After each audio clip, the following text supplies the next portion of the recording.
হে মৃত্যুর ফেরেশতা, এবার তুই মর। মালাকুল মাউত হিসাব আর মিলাতে পারবে না, হিসাবটা তখন উল্টে যায়। মালাকুল মাউত বলবে, এটা আবার কেমন কথা, আমি মরুম কেন? আমি না মারছি? আমি না মারছি? আমি মেরে সাবার করেছি সব, আমি কেন মরব?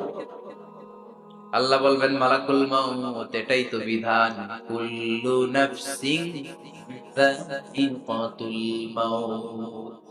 দুনিয়ার প্রত্যেককেই মৃত্যুর স্বাদ নিতে হবে রে মালাকুল মাউত। যদিও তুমি মেরেছ, সবাইকে তুমি মেরেছ, এখন তোমার মরণের পালা, এবার তুমি মরো, কারণ তোমাকেও মরতে হবে, তোমাকেও মরতে হবে। এই কথা শুনে মালাকুল মাউতের গায়ে জ্বর এসে যাবে, খিচুনি এসে যাবে, কাঁপুনি ছুটে যাবে, কাঁপতে থাকবে মালাকুল মাউত।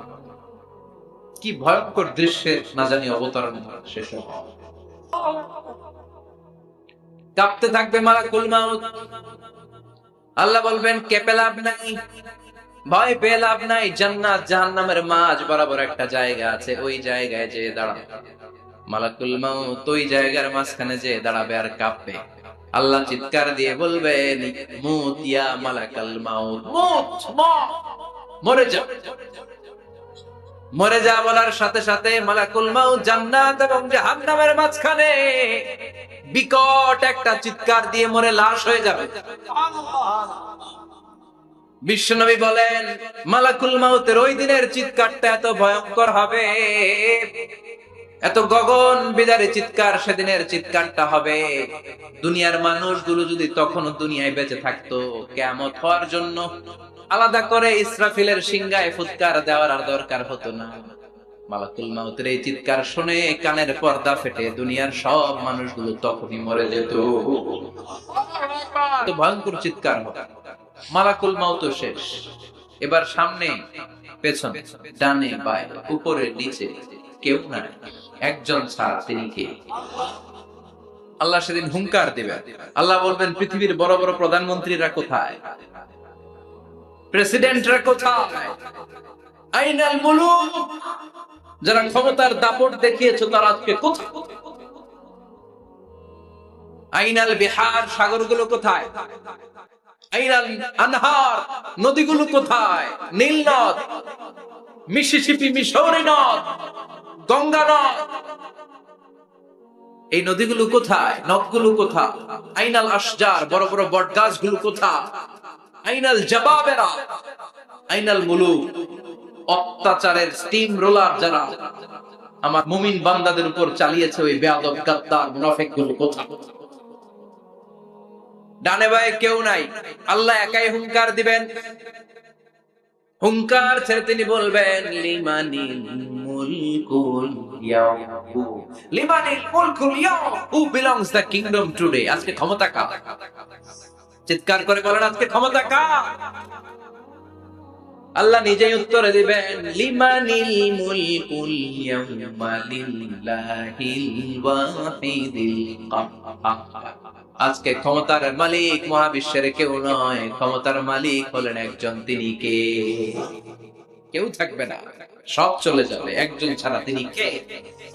এজন্য আল্লাহ বললেন, আল্লাহকুমুত তাকাসুরু হাত্তা যুরতুমুল মাকাবির। দুনিয়ার লোভ লালসা তোমাদেরকে মোহাচ্ছন্ন করে রেখেছে, এই মোহ কোনদিন তোমাদের কাটবে না। হাত্তা যুরতুমুল মাকাবির, যতদিন না কবরে ঢুকবা। চিল্লায় বলেন ঠিক কিনা?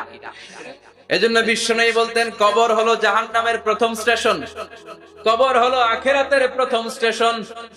কবরের এই স্টেশনে যদি মাফ পাওয়া যায়, সামনে যতগুলো স্টেশন পার হতে হবে সবগুলারে সহজ করে দিবে কে? আর কবরের স্টেশনে যদি গন্ডগোল লাগে, সামনে আরো গন্ডগোল আছে না বেশি না কম? এজন্য বিশ্বনবী বলতেন, আল কবর ইম্মা রাউদাতুম মিন রিয়াদিল জান্নাহ আও হুফরাতুম মিন হুফারিন নার। কবর হয়তো কারো জন্য জান্নাতের বাগান, কিংবা কারো জন্য জাহান্নামের গর্ত।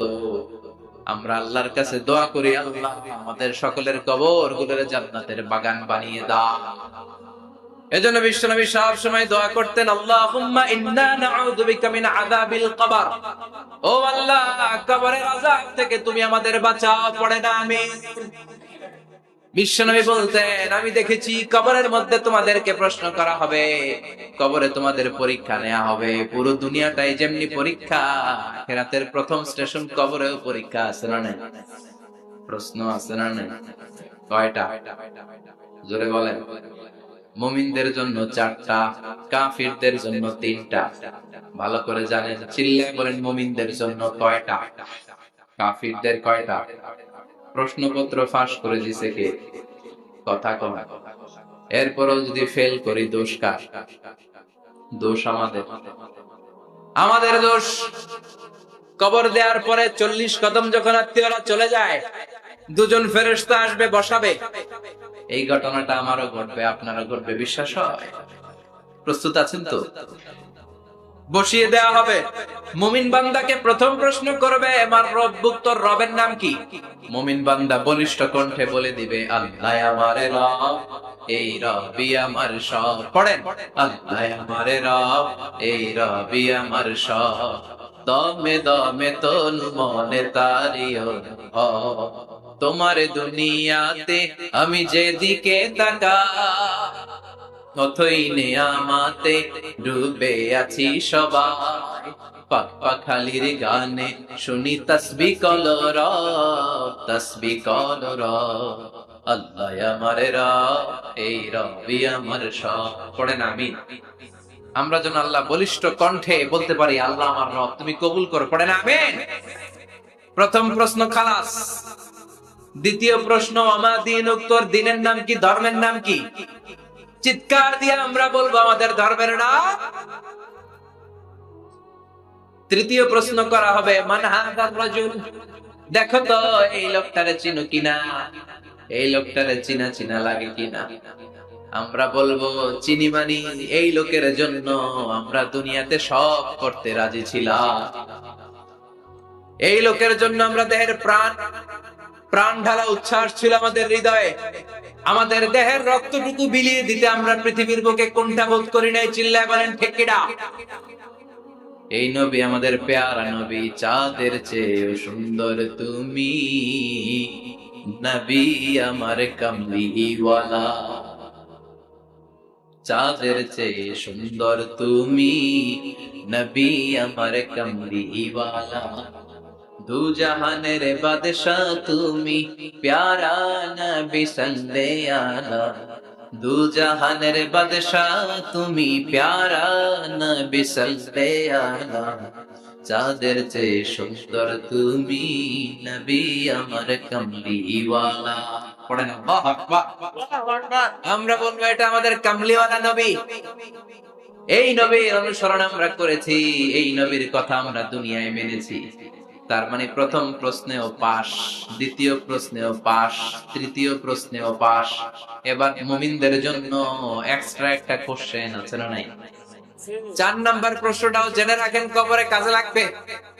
তখন জিজ্ঞেস করা হবে, ওমা ইলমু, ওমা ইলমু, what is the source of your knowledge, what is the source of your answer. এই যে 3টা প্রশ্নের উত্তর দিতে পারলা বাঘের বাচ্চার মতো, তথ্যসূত্র কি?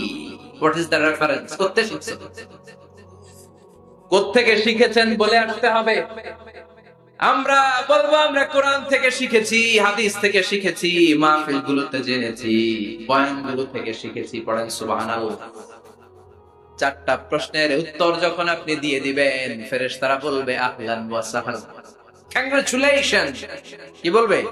আহলান ওয়া সাহলান মানে কংগ্রাচুলেশন, খুশ আমদেদ, খুশ আমদেদ, খুশ আমদেদ। ওয়ায়ুফসাহু লাহু কবরুহু 70 যিরাআন, কবরটারে 70 হাত লম্বা করে দেয়া হবে। ওয়ায়ুফতাহু লাহু বাবুন ইলাল জান্নাহ, জান্নাতের দিকে একটা দরজা সেট করে দেয়া হবে। ওই জায়গা দিয়ে, দরজা দিয়ে জান্নাতের এয়ার কন্ডিশনের ঘরগুলো থেকে ঠান্ডা হিমেল বাতাস আর সুগন্ধ এসে কবরটারে আমোদ করে দিবে। ওয়ায়ুলবাসু মিন লিবাসিল জান্নাহ, জান্নাতের চমৎকার একটা পোশাক পরিয়ে দেয়া হবে। আর বলা হবে, নাম কানাউমিল আরুস, বাসর রাতে বর যেমনি কনেকে নিয়ে আনন্দের ঘুম দেয়, তুমিও একটা ঘুম দাও।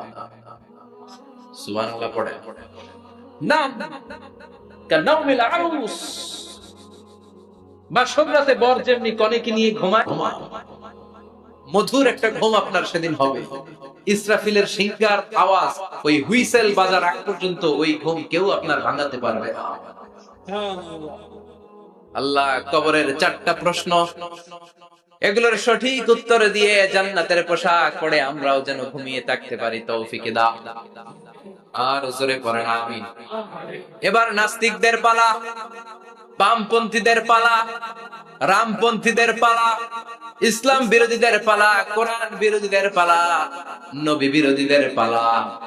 ওদের সামনে দুজন ফেরেশতা আসবে, আসওয়াদান আজরাকান। আসওয়াদান আজরাকান, নীলাভ চোখ, কালো গাত্র বর্ণে। নীলাভ চোখ, চোখগুলো নীল, গায়ের কালার হবে কালো। তাহলে কি ভয়ঙ্কর চেহারা হবে ফেরেশতা দুজন। এসে বলবে ওঠ, বস। মার রব্বুক, তোর রবের নাম কি? কয় জানি না। কি কয়? জানি না। লা আদরি, আমি জানি না। আমি অমুক নেতার পিছনে পিছনে ঘুরতাম, খালি এটা মনে আছে। আমি মাও সেতুংকে নেতা মানতাম, আমি কার্ল মার্কসকে নেতা মানতাম, আমি নেতা খেতাদের পিছনে ঘুরতাম। রব কি, ইসলাম কি, দিন কি, কিচ্ছু আমি জানি না। মাফ চাই, জানি না। দ্বিতীয় প্রশ্ন, অমাদিন, উত্তর ধর্মের নাম কি? কয় আমার কোনো ধর্ম নাই, আমার কোনো ধর্ম নাই, আমি হলাম নাস্তিক। আমি কি? কথা বলেন, আমি কি? আমি এক প্যাকেটের বিরিয়ানির সন্ধান পাইলে শাহবাগের প্রজন্ম চত্বরে যায় ডান্স দিতাম। এরকম ডাকায় তাছাড়া নেই। আমার দিন, উত্তর ধর্ম কি? কয় জানি না। মাফসাই, আমি কিচ্ছু জানি না, ধর্ম টর্ম নাই আমার, আমি নাস্তিক। ফেরেশতারা বলবে ও তুমি নাস্তিক, দাঁড়াও আর একটা বাকি প্রশ্ন, এরপরে খেলা শুরু। ঠিক কিনা? 3 নাম্বার প্রশ্ন, ওমান হাদার রাজুল, এই লোকটাকে চিনো কিনা দেখো। নাস্তিক বলবে না চিনি না, তবে নাম শুনেছি, ওনার বিরুদ্ধে আমি ব্লগে লিখতাম। এরকম ব্লগার আছে না নাই? ওনার পারিবারিক জীবন নিয়ে আমি মানুষের মধ্যে সন্দেহ উস্কে দিতাম। ওনার পুত পবিত্র চরিত্রের ব্যাপারে আমি দুনিয়ার বুকে মন্দ কথা বলতাম। ওনারে আমি গাদে দিতাম, আমি ছিলাম ওনার বিরুদ্ধ শক্তি, ওনার পক্ষের কোন শক্তি আমি ছিলাম না, আমি সব সময় ওনার বিপক্ষে ছিলাম। ফেরেশতারা বলবে হায় হায়, তুই তো ডবল জিরো, 100তে কত পাইছেন? কথা লা দারাইতা ওয়ালা তালাইতা, কিছুই পারলি না, তুই তো পোড়া কপাল। ফায়ুতরাকু মিন মাতারিক মিন হাদিদ, লোহার একটা হাতুড়ি থাকবে, এক হাতুড়ির বাড়িতে মাথাটা ছিন্ন বিচ্ছিন্ন হয়ে যাবে, দেহটা জমিনের মধ্যে ঢুকে যাবে। তার চিৎকারে ওই কবরস্থানটা থার থার করে কাঁপবে, কিন্তু কেউ শুনবে না। মানুষ আর জিন ছাড়া সবাই শুনে। এজন্য মাঝে মাঝে কবরস্থানে দেখবেন গরু বেঁধে রাখলে রশি টুসি ছিঁড়া গরু দেয় দৌড়। আছে না নেই? এক একটা আঘাত এসে ছিন্ন বিচ্ছিন্ন হয়ে যাবে। ইউকালু লিল আরদি, জমিনকে বলা হবে ইলতাইমি, চাপ দাও, প্রেসার মারো।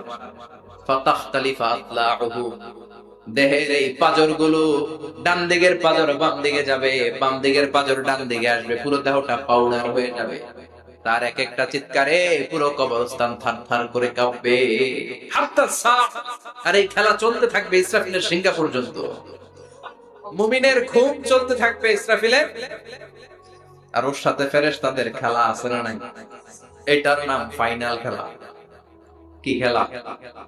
কথা বলেন, আর জোরে বলেন। এজন্য আল্লাহ বললেন কবরে তোমার যেতেই হবে। আলহাকুমুত তাকাসুরু হাত্তা যুরতুমুল মাকাবির, কবরে তোমাকে যাওয়াই লাগবে, কবরের শাস্তি তোমার পেতেই হবে, কবরের পরীক্ষার সম্মুখীন তোমাকে হতেই হবে। জোরে বলেন ঠিক কিনা? এজন্য মাঝে মাঝে কবরস্থানে যাওয়ার দরকার আছে না নাই? বিশ্বনবী বলেছেন নাহাইতুকুম আন জিয়ারাতিল কবর, আমি এক সময় কবর জিয়ারত করতে নিষেধ করতাম। আল আনা ফাজুরুহা, এখন বললাম কবর জিয়ারত করো, সমস্যা নাই, কিন্তু কবরে পড়ে থাকা ব্যক্তিটার কাছে কিছু চাওয়া যাবে না। কথা বলেন। আল মাইয়িতু ফিল কবর কাল গরিকু ফিল বাহর, সাঁতার না জানা ব্যক্তি সাগরে পড়লে যত অসহায়, কবরে পড়ে থাকা ব্যক্তি তার চাইতে বেশি অসহায়। সে আপনারে কি দিবে? আপনি দিয়ে আসবেন, যে আপনি সালাম দিয়ে আসবেন, দোয়া দিয়ে আসবেন, সে আপনার কিচ্ছু করতে পারে না। করতে পারে একজন, তিনি কে? এজন্য খবরদার, কবরস্থানে আগরবাতি দেয়া যাবে না, মোমবাতি দেয়া যাবে না, লাল শালু দেয়া যাবে না, মশারি দেয়া যাবে না। অনেকে কবরস্থানে মশারি টাঙ্গায়, আছে না নাই? কেন? মশা কামড়ায় তো মশারি দেয় কেন? ঘটনাটা কি? দেখবেন যে বেয়াদবটা কবরস্থানে যে মশারি দেয়, মাজারে মশারি দেয়, ওর বাপের মশায় খায়, ওর মায়ের ডেঙ্গু রোগ, কামড়াইতে কামড়াইতে ওর মায়ের ডেঙ্গু জ্বর, ওর বাবারে কামড়ায়, মশায় খায়, মারে মশায় খায়, মা বাবারে মশারে না দিয়ে মাজারে দিয়ে আসে। কপাল পোড়া। মাজারে মোমবাতি দিয়ে আসে, আছে না নাই? মোমবাতি কেন দেয়? ভিতরে আলো নাই নাকি? আহা, কপাল পোড়া। মোমবাতি দিবেন যেখানে ইলেকট্রিসিটি নাই, যেই ঘরে আলো নাই ওই ঘরে আলো দিলে আপনার বাবার কবরে আলো দিয়ে দিবে কে? আর মাজারে যায় মোমবাতি দেয়, ছাগল দেয়, গরু দেয়, মানত করে, আছে না নাই? মানত করতে হবে একজনের নামে, ইন্নী নাযারতু লিররহমানি সাওমা, আল্লাহ ছাড়া কারো নামে মানত করা চলবে। এজন্য খবরদার, কবর জিয়ারত করবে। এজন্য কবরে গেলে মনটা নরম করে দেয় কে? বাবার কবর মাঝে মাঝে জিয়ারত করবেন, কবর জিয়ারতে বাধা নাই, কিন্তু কবরে পড়ে থাকা ব্যক্তির কাছে চাওয়া যাবে? যাবেন কার কাছে? বিশ্বনবীর কবরের সামনে যে যদি কিছু চান, সৌদি আরবের পুলিশ পিটায় মসজিদ থেকে বের করে দিবে। বিশ্বনবীর কবরের সামনে হাত পাতলে হাতে বাড়ি মারে, আছে না নাই? দেখছেন না? বলে অ্যাবাউট টার্ন, পিছনে ঘুরেন, কিবলা তো ওইদিকে, কিবলার মালিক আল্লাহর কাছে চাও। দিতে পারে তো একজন। এজন্য খবরদার, কবরে যে কিছু চাওয়া যায় না। কবরে জিয়ারত করবেন, যে সালাম দিবেন, কি দিবেন? আসসালামু আলাইকুম আহলা দিয়া মিনাল মুমিনিন ওয়াল মুসলিমিন ওয়া ইন্না ইনশাআল্লাহু বিকুম লাহিকুন আনতুম লানা সালাম ওয়া নাহনু লাকুম তাবা ইয়ারহামুল্লাহুল মুস্তাকদিমিন মিন্না ওয়াল মুস্তাখিরিন নাসআলুল্লাহ লানা ওয়া লাকুমুল আফিয়া। বিশ্বনবী কবর দেখলে এই লম্বা দোয়াটা পড়তেন, চিল্লায় পড়েন সুবহানাল্লাহ। এর মানে হলো কবরবাসীরা সালাম, আল্লাহ আপনাদের উপর রহমত করুক, আপনারা নিচে আমি উপরে, তার মানে এই না আমি একদিন আসবো না। সবার গন্তব্য একটা, দ্য সেম ডেস্টিনেশন। আপনারা হয়তো কিছুদিন আগে গিয়েছেন, কিছুদিন পরেই আমরা আসতেছি। কথা বলেন, এটা মাথার মধ্যে ঢুকিয়ে দেয় কে? এজন্য কবর জিয়ারতের দরকার আছে না নাই? এজন্য বললেন তাকাসুরু হাত্তা যুরতুমুল মাকাবির, দুনিয়ার ভোগের সামগ্রী তোমাদেরকে পাগল বানিয়ে দিয়েছে, কবরে না ঢোকা পর্যন্ত তোমাদের এই গাফলতি কোনদিন শেষ হবে? এরপর আল্লাহ বললেন কাল্লা, নেভার, কখনো না। তোমরা যে ভাবতেছো টাকা পয়সা ক্ষমতা তোমারে বাঁচিয়ে রাখবে, পারবে নাকি? কাল্লা সাউফা তা'লামুন, অচিরেই জানতে পারবা আসল ঘটনা কি। সুম্মা কাল্লা সাউফা তা'লামুন, অচিরেই জানবা কবরের জগৎটা কত ভয়াবহ। এজন্য বিশ্বনবী বলতেন, প্রত্যেক নামাজি সালাম ফেরানোর আগে আল্লাহর কাছে চারটা জিনিস থেকে পানা চাওয়া। কয়টা? এক হলো কবরের আযাব, দুই হলো জাহান্নামের আযাব, তিন হলো দিন দুনিয়ার ফিতনা, চার হলো দাজ্জালের ফিতনা। বিশ্বনবী সালাম ফেরানোর আগে পড়তেন, আল্লাহুম্মা ইন্না নাউযু বিকা মিন আযাবিল কবর ওয়া নাউযু বিকা মিন আযাবি জাহান্নাম ওয়া নাউযু বিকা মিন ফিতনাতিল মাহইয়া ওয়াল মামাত ওয়া নাউযু বিকা মিন ফিতনাতিল মাসীহিদ দাজ্জাল। পড়েন আমিন। এই দোয়াগুলো পড়ার দরকার আছে না নাই? এরপর আল্লাহ বললেন কাল্লা লাউ তা'লামুনা ইলমাল ইয়াকিন, যেদিন তুমি মৃত্যু নিজ চোখে দেখবা, ওই দিন তোমার যে এক্সপেরিয়েন্স হবে, ওয়াজ শুনে, সেটা কোনোদিন হবে না। ইয়াকিন তিন ধরনের, একটা ইলমুল ইয়াকিন, মরতে হবে, এটা যখন জানি, ইলমুল ইয়াকিন। এবার একদিন সামনে একজনের দেখলাম মরে গেছে, এটা হচ্ছে আইনুল ইয়াকিন, দেখলাম। আর যেদিন নিজে মরবো, এটার বলে হাক্কুল ইয়াকিন, ঠিক কি না? এজন্য আল্লাহ বললেন গোলাম লা তারাবুন্নাল জাহিম, সেদিন কবর তোমরা দেখবা, সেদিন জাহান্নামের টকবগে আগুন তোমরা দেখবা। জাহান্নামের আগুন দুনিয়ার আগুনের মতো নাকি? কথা কন। জাহান্নামের আগুনকে আল্লাহ বলেছে নারুল্লাহ, এটা আল্লাহর আগুন। কার আগুন? গ্যাসের চুলা দিয়ে আমরা ঘরে যে তরকারি পাকাই, যে আগুন দিয়ে, এই আগুন জাহান্নামের আগুন একরকম, 70 গুণ বেশি তেজ। দুনিয়ার আগুন হাতে লাগলে হাত জ্বলে, পায়ে লাগলে পা জ্বলে। জাহান্নামের আগুন দেহের যেখানেই লাগুক না, আগে কলিজাটা জ্বলে যাবে। আগে কোন জায়গাটা জ্বলবে? নারুল্লাহিল মুরকাদা আল্লাতী তাত্তালিউ আলাল আফইদা। আগে কলিজাটা ছারখার। সেদিন তোমরা সেই ভয়ঙ্কর দোজখ দেখবা। সুম্মা লাতারাউন্নাহা আইনাল ইয়াকিন, চাক্ষুষ দেখবা। সুম্মা লাতুসআলুন্না ইয়াওমাইযিন আনিন নাঈম, সেদিন আল্লাহর দেয়া সবগুলো নেয়ামতের ব্যাপারে তোমাদের জিজ্ঞেস করবে কে? লাতুসআলুন্না ইয়াওমাইযিন আনিন নাঈম। বিশ্বনবী একদিন রাতের বেলা ক্ষুধার্ত, প্রচন্ড ক্ষুধা।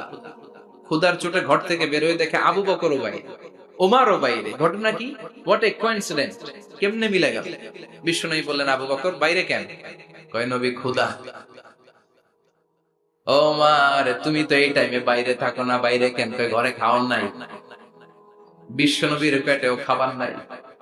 বিশ্বনবী বললেন, চলো এক আনসারী সাহাবীর বাড়িতে যাই। যে দেখেন সাহাবী বাড়িতে নাই, ফ্যামিলির লোকদের জন্য কুয়া থেকে পানি আনতে গেছে।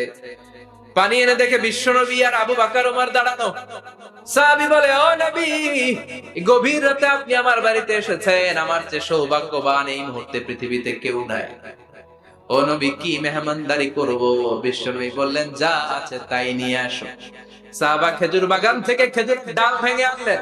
ওই ডালের মধ্যে বিশ্বনবী কত প্রামাণ্য বর্ণনা দিচ্ছেন। বিশ্বনবী বললেন, খেজুরের ডালে আছে কিছু কাঁচা খেজুর, কিছু পাকা খেজুর। আমরা তিনজন মিলে টানাটানি করে খেতে লাগলাম, ক্ষুধায় অস্থির। আমাদের সামনে ছাগল জবাই করা হলো, আগুনে ঝলসে গোশতগুলো দেয়া হলো, তিনজন মিলে ভাগ করে খেলাম।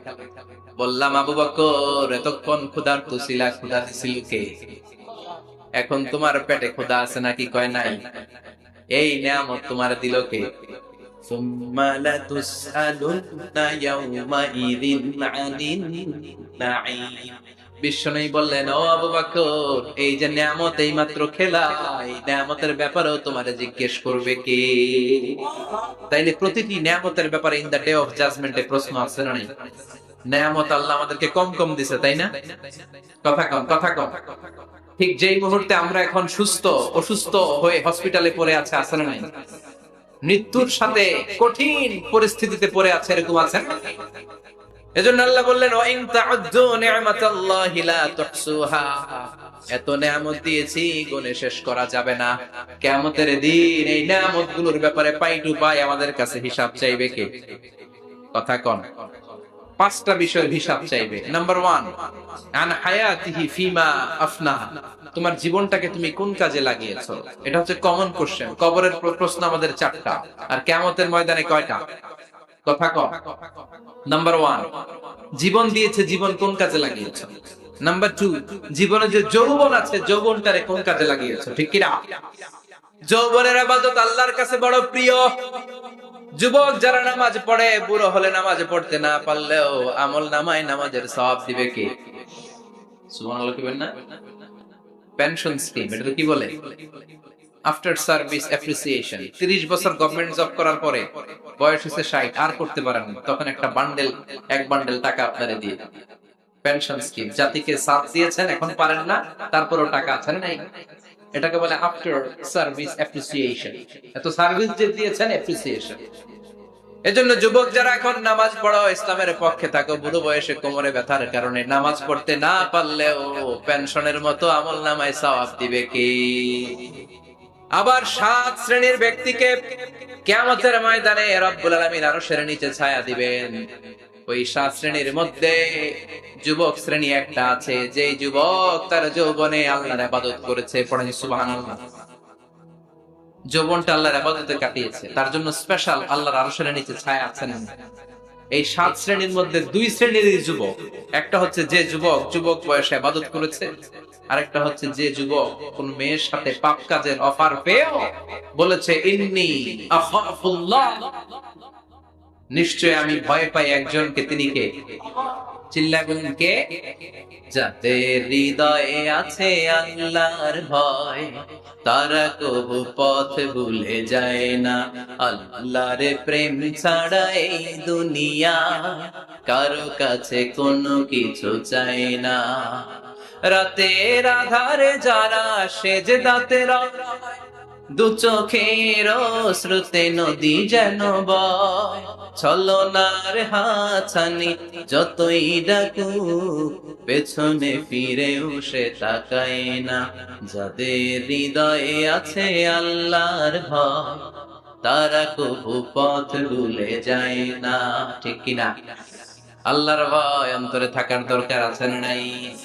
এজন্য এই 5টা প্রশ্নের উত্তর না দিয়ে কোন বনি আদম কিয়ামতের দিন পা নাড়াতে পারবে? আল্লাহ আমরা যেন প্রশ্নগুলোর উত্তর সঠিকভাবে দিতে পারি, তুমি তৌফিক দাও। এজন্য দুনিয়ার মোহে পড়ে থাকা যাবে না, কবরের চিন্তা থাকার দরকার আছে না নাই? কবর নিয়ে ভাবতে হবে। কবর is a reminder for every মুসলিম। এই কবর গ্রেভিয়ার্ড, কবরস্থানগুলো আমাদের জন্য রিমাইন্ডার। প্রতিদিন অ্যানাউন্স হয় অমুক এলাকার অমুক ভাই আমাদের মধ্যে দুনিয়ায় নেই, তারপরও আমাদের টনক নড়ে না। ঠিক কিনা? এজন্য আল্লাহ বলেছেন আল্লাহকুমুত তাকাসুর, তোদের টনক নড়বে না হাত্তা যুরতুমুল মাকাবির, যতদিন না তোমরা কবরের ভেতরে না ঢুকবে। আমরা যেন কবরের প্রশ্নের জন্য প্রস্তুতি নিতে পারি, কবরের জন্য প্রিপেয়ার্ড থাকতে পারি। আল্লাহ তুমি তৌফিক দাও। আর জোরে করে আখিরাতের প্রশ্নগুলো যেন আমরা সুন্দর করে উত্তর করে জান্নাতের অধিকারী হতে পারি। আল্লাহ তুমি তৌফিক দাও। আর জোরে করে না আমিন। যতগুলো কথা বললাম কোরআন সুন্নাহর আলোকে বলেছি, বানিয়ে কিছু বলি নাই। তারপরে আমার মনের অজান্তে কোনো মিস ইনফরমেশন যদি আমার মুখ ফসকে বেরিয়ে যায়, সেগুলো যেন আল্লাহ তাআলা আমাদের স্মৃতিপট থেকে মুছে দেয়, আমরা পড়ে আনবে। সত্য, সুন্দর, কল্যাণকর, হকের পক্ষে যা বলেছি তার সবটুকু প্রথমে আল্লাহ তাআলা আমাকে এবং আপনাদের সবাইকে আমলের তৌফিক দান করুক, আমরা পড়ে আমিন। শীতকালে রাত 12টা তো মানে অর্ধেক রাত শেষ। এত রাত পর্যন্ত আপনারা বসেছিলেন। আল্লাহ আজকের এই মাহফিলটা তুমি আমাদের নাজাতের ওসিলা, যা শুনলাম যেন আমল করতে পারি, তৌফিক দাও। সুবহানাকাল্লাহুম্মা ওয়া বিহামদিকা আশহাদু আল্লা ইলাহা ইল্লা আনতা আস্তাগফিরুকা ওয়া আতুবু ইলাইক। ইয়া রাব্বি লাকাল হামদু কামা ইয়ানবাগি লিজালালি ওয়াজহিকা ওয়া 'আযীমি সুলতানিক। লাকাল হামদু বিল ঈমান, লাকাল হামদু বিল ইসলাম, লাকাল হামদু বিল কুরআন। আল্লাহুম্মা লাকাল হামদু কুল্লুহু ওয়া লাকাশ শুকরু কুল্লুহু وإليك يرجع الأمر كله علانيته وسره.